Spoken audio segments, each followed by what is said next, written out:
Hi hello ಎಲ್ರಿಗೂ ನಮಸ್ತೆ, welcome back to my channel. ಎಲ್ಲರೂ ಹೇಗಿದ್ದೀರಾ? ಎಲ್ಲರೂ ಚೆನ್ನಾಗಿದ್ದೀರಾ ಅಂತ ಭಾವಿಸ್ತಾ ಇವತ್ತಿನ ವ್ಲಾಗ್ನ ಶುರು ಮಾಡ್ತಾ ಇದ್ದೀನಿ. ಇವತ್ತು ಕೂಡ ಮಾರ್ನಿಂಗ್ 5:30ಇಂದನೇ ವ್ಲಾಗ್ನ ಸ್ಟಾರ್ಟ್ ಮಾಡ್ಕೊಂಡಿದ್ದೀನಿ.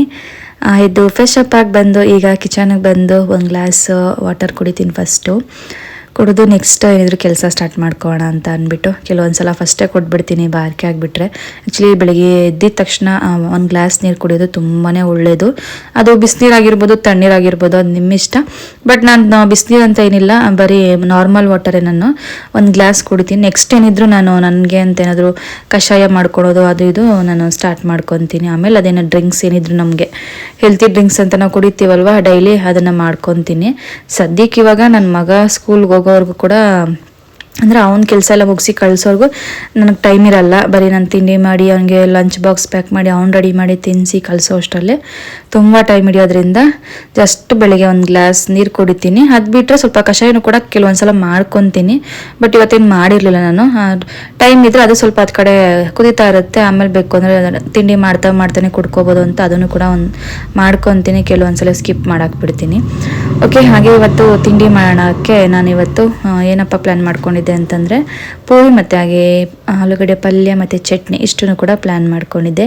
ಅಂದರೆ ನನ್ನ ಮಗ ಹಿಂದಿನ ದಿನ ನನಗೆ ಪೂರಿ ಮಾಡ್ಕೊಡು ಮಮ್ಮಿ ಅಂತ ಕೇಳಿದ್ದ. ಹಾಗಾಗಿ ಹಂಗೆ ಏನಾದರೂ ಮಕ್ಕಳು ಕೇಳಿಬಿಟ್ರೆ ತಲೆನೋವು ಇರಲ್ಲ, ಬೆಳಗ್ಗೆ ಅದನ್ನೇ ಮಾಡ್ಕೊಟ್ಬಿಡೋಣ ಅಂತ ಆರಾಮಾಗಿ ನೆಮ್ಮದಿಯಾಗಿ ಮಲ್ಕೊತೀವಿ.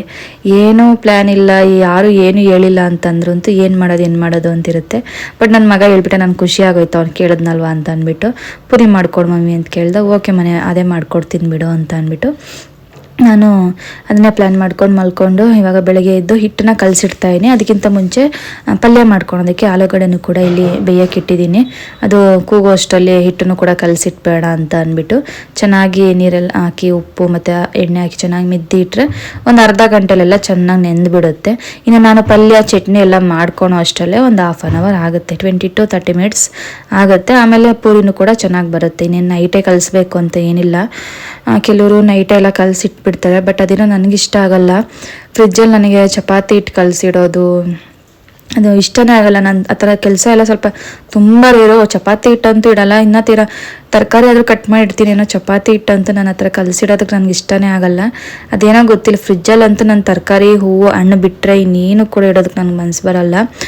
ರೇರ್ ಆ ಥರದ್ದೆಲ್ಲ ಕೆಲಸಗಳು ಮಾಡೋದು ನಾನು. ಹಾಗಾಗಿ ಬೆಳಿಗ್ಗೆ ಎದ್ದೆ ನಾನು ಕಲಸಿಟ್ಕೊತೀನಿ. ಹಾಗೆ ನೆಕ್ಸ್ಟ್ ಇಲ್ಲಿ ಪಲ್ಯಕ್ಕೆಲ್ಲನೂ ಕೂಡ ರೆಡಿ ಮಾಡಿಕೊಂಡೆ.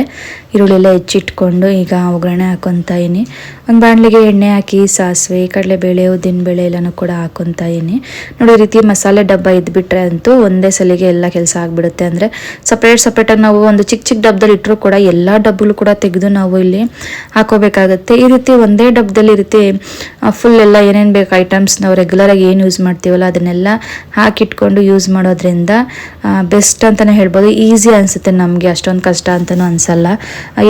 ಈ ಥರದ್ದು ಮಸಾಲ ವರ್ಕ್ಸ್ ಎಲ್ಲರ ಮನೇಲಿದ್ದರೆ ತುಂಬಾ ಒಳ್ಳೆಯದು. ಒಂದೇ ಸಲ ಎಲ್ಲ ಹಾಕಿ ನಾವು ಇದು ಮಾಡ್ಬೋದು. ಹಾಗೆ ಇಲ್ಲಿ ನೋಡ್ತಾ ಇರೋದು ಎಣ್ಣೆ ಎಷ್ಟು ಇದ್ಬಿಟ್ಟಿದ್ದೀನಿ ಅಂತ ಅಂದ್ಬಿಟ್ಟು ನಾನು ಒಗ್ಗರಣೆ ಹಾಕುವಾಗ ನೋಡ್ತಾ ಇದ್ದೀನಿ ಏನಪ್ಪ ಇಷ್ಟೊಂದು ಎಣ್ಣೆ ಹಾಕ್ಬಿಟ್ಟಿದೆ ಅಂತ. ಅಂದರೆ ನಾನು ಬಾಟಲಲ್ಲಿ ತೆಗೆದು ಹಾಕಲಿಲ್ಲ, ಕ್ಯಾನಲ್ಲಿ ತೆಗೆದು ಹಾಕ್ತೀನಿ. ಬಾಟಲ್ ಸ್ವಲ್ಪ ವಾಶ್ ಮಾಡಿ ಇಟ್ಟಿದ್ದೆ, ಅದು ಸ್ವಲ್ಪ ಡ್ರೈ ಆಗಿರಲಿಲ್ಲ, ಇನ್ನೂ ಸ್ವಲ್ಪ ನೀಟಾಗಿ ಕ್ಲೀನ್ ಮಾಡಬೇಕಾಗಿತ್ತು. ಅದು ಕ್ಲೀನ್ ಮಾಡೋಣ ಅಂತ ನಾನು ಫಿಲ್ ಮಾಡಿರಲಿಲ್ಲ ಅದಕ್ಕೆ. ಹಾಗಾಗಿ ಕ್ಯಾನಲ್ಲೇ ತೆಗೆದು ಹಾಕಿದ್ನಲ್ವ, ಸ್ವಲ್ಪ ಜಾಸ್ತಿ ಆಗೋಯ್ತು. ಅಯ್ಯೋ ಏನಪ್ಪ ಇಷ್ಟೊಂದು ಎಣ್ಣೆ ಹಾಕ್ಬಿಟ್ಟಿದ್ದೀನಿ ಅಂತ ಅಂದ್ಕೊಂಡೆ. ಯೂಶ್ವಲಿ ನಾನು ಇಷ್ಟೊಂದೆಲ್ಲ ಎಣ್ಣೆ ಹಾಕೋದಕ್ಕೆ ಹೋಗಲ್ಲ, ತೀರಾ ಕಮ್ಮಿ ನಾನು ಎಣ್ಣೆ ಯೂಸ್ ಮಾಡೋದು. ಮತ್ತೆ ಮಾಡಿದೆ ಹಂಗೆ ಮೇಲ್ಮೇಲೆ ಸೋಟಲ್ಲೇ ಸ್ವಲ್ಪ ಎಣ್ಣೆನ ತೆಕ್ಕೊಂಡೆ. ಅಷ್ಟೇ ಎಣ್ಣೆ ಅಂತೂ ಯೂಸ್ ಮಾಡಿಬಿಟ್ರೆ ಅಷ್ಟೇ ಇನ್ನು ತೆಗೆದು ಮತ್ತೆ ನೆಕ್ಸ್ಟ್ ಹಂಗೆ ಫ್ರೈ ಮಾಡ್ಕೊತಾಯಿನಿ. ಅಲ್ಲಿ ಆಲೂಗಡ್ಡೆ ಪಲ್ಯಕ್ಕೆ ನಾನು ಬಟಾಣಿನ ಕೂಡ ಯೂಸ್ ಮಾಡಿದ್ದೀನಿ, ಚೆನ್ನಾಗಿರುತ್ತೆ. ಈ ರೀತಿ ಕಡಲೆಬೇಳೆ, ಉದ್ದಿನಬೇಳೆ ಎಲ್ಲನೂ ಹಾಕಿ ಮಾಡಬೇಕು, ತುಂಬಾ ಚೆನ್ನಾಗಿರುತ್ತೆ. ಈ ರೀತಿ ಹಾಕೋದ್ರಿಂದನೇ ನಾವು ಟೇಸ್ಟಿಯಾಗಿ ಅಡುಗೆನ ಮಾಡ್ಬೋದು. ಒಂದು ಐಟಮ್ ಮಿಸ್ ಆದರೂ ಕೂಡ ಸ್ವಲ್ಪ ಟೇಸ್ಟ್ ಅನ್ನೋದು ಡಿಫ್ರೆಂಟ್ ಬರುತ್ತೆ. ಹಾಗಾಗಿ ಎಲ್ಲ ಐಟಮ್ಸು ಹಾಕಿ ಮಾಡೋದ್ರಿಂದ ಟೇಸ್ಟ್ ವೈಸ್ ತುಂಬ ಚೆನ್ನಾಗಿರುತ್ತೆ. ಒಟ್ಟಿನಲ್ಲಿ ಇವತ್ತು ಆಲೂಗಡ್ಡೆ ಪಲ್ಯ ಅಂತೂ ಸಖತ್ತಾಗಿತ್ತು. ಬಟಾಣಿ ಅದೆಲ್ಲ ಹಾಕಿರೋದ್ರಿಂದ ತುಂಬಾ ಟೇಸ್ಟಿಯಾಗಿ ಬಂದಿತ್ತು. ಸ್ವಲ್ಪನೇ ಮಾಡ್ಕೊತಾಯಿನಿ, ಜಸ್ಟ್ ಒಂದು ಟೈಮ್ಗೆ ನನ್ನ ಮಗನಿಗಾದರೆ ಸಾಕು ಅಂತ. ಇನ್ನೇನು ಜಾಸ್ತಿ ಮನೇಲಿನ ಪಲ್ಯಗಳೆಲ್ಲ ಯಾರು ತಿನ್ನಲ್ಲ, ಚಟ್ನಿನೇ ಇಷ್ಟಪಡ್ತಾರೆ. ಹಾಗಾಗಿ ತುಂಬ ಕಮ್ಮಿನೇ ಕ್ವಾಂಟಿಟಿಲೇ ಮಾಡಿಕೊಂಡೆ ನಾನು. ಮತ್ತು ಮಿಕ್ಕೋದ್ರೆ ತಿನ್ನೋದಕ್ಕಾಗಲ್ಲ ಅಂತ. ಆಲೂಗಡ್ಡೆ ಅಲ್ವಾ, ನಾನು ಸ್ವಲ್ಪ ಅವಾಯ್ಡ್ ಮಾಡ್ತೀನಿ, ಜಾಸ್ತಿ ತಿನ್ನೋದಕ್ಕೆ ಹೋಗಲ್ಲ. ಆಲೂಗಡ್ಡೆ ಬಂದುಬಿಟ್ಟು ನಮ್ಮಂಥವ್ರಿಗೆ ಅದು ಸರಿ ಹೋಗಲ್ಲ, ಅಂದರೆ ಸ್ವಲ್ಪ ದಪ್ಪ ಇರ್ತೀವಲ್ವ, ಆಲೂಗಡ್ಡೆ ಅಷ್ಟು ಒಳ್ಳೆಯದಲ್ಲ. ನೆಕ್ಸ್ಟು ಮತ್ತು ವಾಯು ಈ ಥರದ್ದೆಲ್ಲ ಇಶ್ಯೂಸ್ ಬರುತ್ತೆ. ಹಾಗಾಗಿ ಸ್ವಲ್ಪ ಕಮ್ಮಿನೇ ತಿನ್ನೋದು.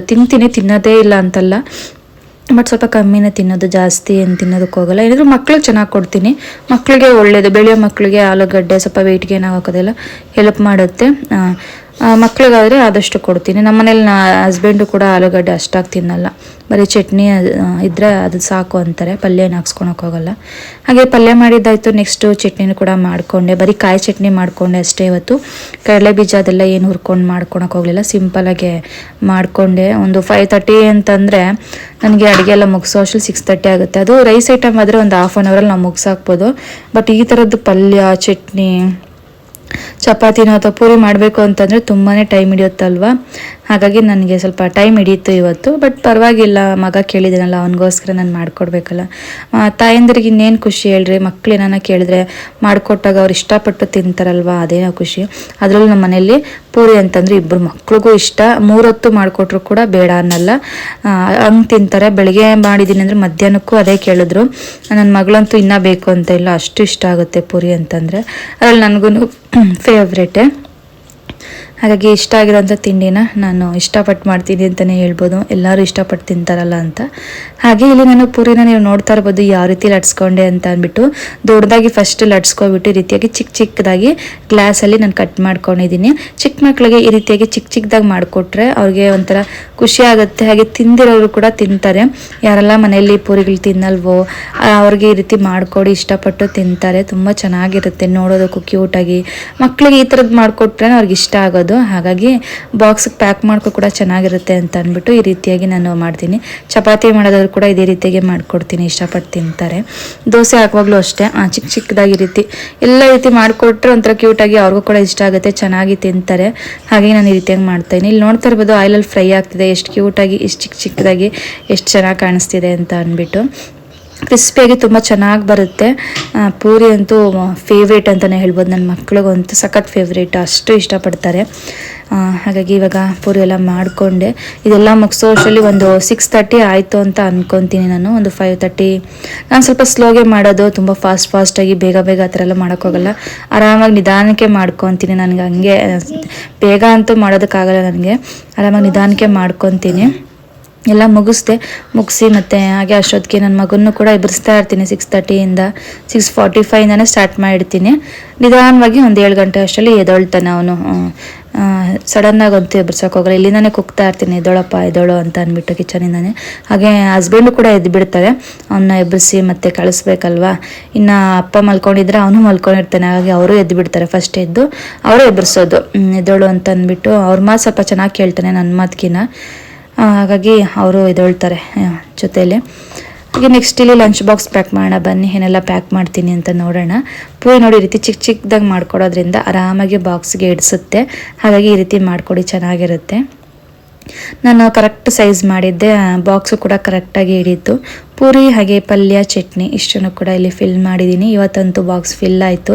ಕೆಲವೊಂದ್ಸಲಿ ಏನಪ್ಪ ಹಾಕೊಡೋದು ಅಂತ ಅನಿಸ್ತಾ ಇರುತ್ತೆ ರೈಸ್ ಐಟಮ್ ಏನಾದರೂ ಮಾಡಿದಾಗ, ಬಟ್ ಈ ಥರ ಮಾಡಿದಾಗ ಬಾಕ್ಸ್ ಎಲ್ಲ ಫಿಲ್ ಆಗಿಬಿಡುತ್ತೆ.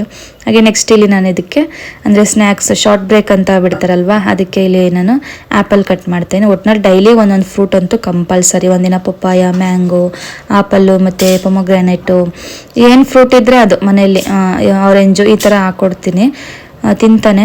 ಇವಾಗ ಈ ಥರ ಒಂದು ಚೂರು ಬಿಟ್ಟು ಬರಲ್ಲ, ಎಲ್ಲ ಫುಲ್ ಖಾಲಿ ಮಾಡಿಡ್ತಾನೆ ನನ್ನ ಮಗ ಅಂತ, ಅದರಲ್ಲಂತೂ ಖುಷಿ ಇದೆ. ಹಾಗೆ ಜೊತೆಗೆ ಡ್ರೈ ಫ್ರೂಟ್ಸ್ ಒಂದು ಕಂಪಲ್ಸರಿ. ಡೈಲಿ ನಟ್ಸು ಇದೆಲ್ಲ ತುಂಬ ಒಳ್ಳೆಯದು ಮಕ್ಕಳಿಗೆ, ಬೆಳೆಯೋ ಮಕ್ಕಳಿಗೆ. ಹಾಗಾಗಿ ಮಿಸ್ ಮಾಡದೆ ಇದನ್ನು ನಾನು ಹಾಕ್ಕೊಡ್ತೀನಿ. ಸ್ನ್ಯಾಕ್ಸ್ ಟೈಮ್ಗೆ ಇಷ್ಟನ್ನು ಕೂಡ ಖಾಲಿ ಮಾಡ್ತಾನೆ. ಮತ್ತು ಲಂಚ್ ಬಾಕ್ಸ್ ಇಷ್ಟೇ. ಇನ್ನು ಈವ್ನಿಂಗ್ ಅಷ್ಟರಲ್ಲಿ ಮನೆಗೆ ಬರ್ತಾನಲ್ವ, ಎಲ್ಲ ಪ್ಯಾಕ್ ಮಾಡಿದ್ದಾಯಿತು. ಪ್ಯಾಕ್ ಮಾಡೋ ಅಷ್ಟರಲ್ಲಿ ಎತ್ತಿರ್ತಾನೆ ಅವನನ್ನು ಕೂಡ. ನಂದು ಕೂಡ ಅಷ್ಟೊತ್ತಿಗೆ ಎಲ್ಲ ಮುಗಿಸಿರ್ತೀನಿ. ಅವನೇನಿದು ರೆಡಿ ಮಾಡಿ ಕ್ರೀಮ್ ಹಾಕಿ ಕಳಿಸೋದಷ್ಟೇ. ಈ ರೀತಿಯಾಗಿ ನನ್ನ ಮಾರ್ನಿಂಗ್ ರೋಟೀನ್ ಅಂತಲೇ ಹೇಳ್ಬೋದು. ಡೈಲಿ ಇದೇ ರೀತಿಯಾಗೇ ಇರುತ್ತೆ, ಮಂಡೇ ಟು ಸ್ಯಾಟರ್ಡೇವರೆಗೂ ಕೂಡ.